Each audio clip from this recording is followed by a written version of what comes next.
आपला थंडीचा चहा आणि बिस्किट रेडी आहे, या मग पियाला. व्हिडिओ आवडला लाईक सबस्क्राईब जरूर करा. ओके बाय, मी तुझ्या पुढच्या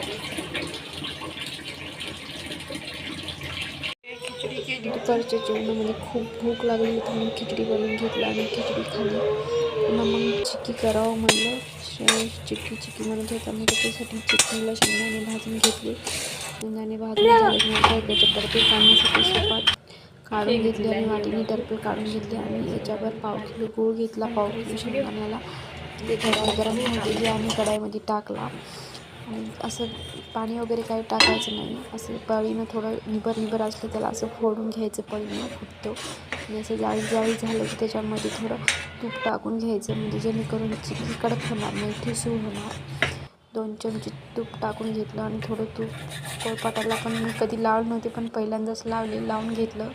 कधी पण ताटातच लावते. मग अजून थोडं तूप टाकून अजून थोडं कढाईमध्ये चिक्कीला हलवून घेतलं आणि मग लगेच चिक्की कोळपाटावर टाकून घेतली. अशी काही झाली होती चिक्की.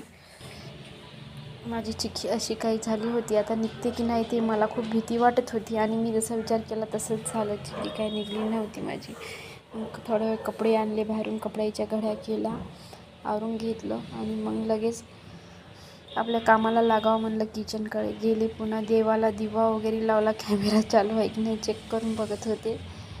तेल सांडत होतं म्हणून हळूहळू टाकत होते. देवाला दिवा लावला आणि श्रेयांश मला डब्बीच भेटू देत नाही म्हणून आता पण तसंच झालं. त्यानं काय मला डब्बी भेटू दिली नाही. डबी हुडकून आणून मग देवाला दिवा लावला आणि विचार मनामध्ये होता की आता नाईटला काय करायचं.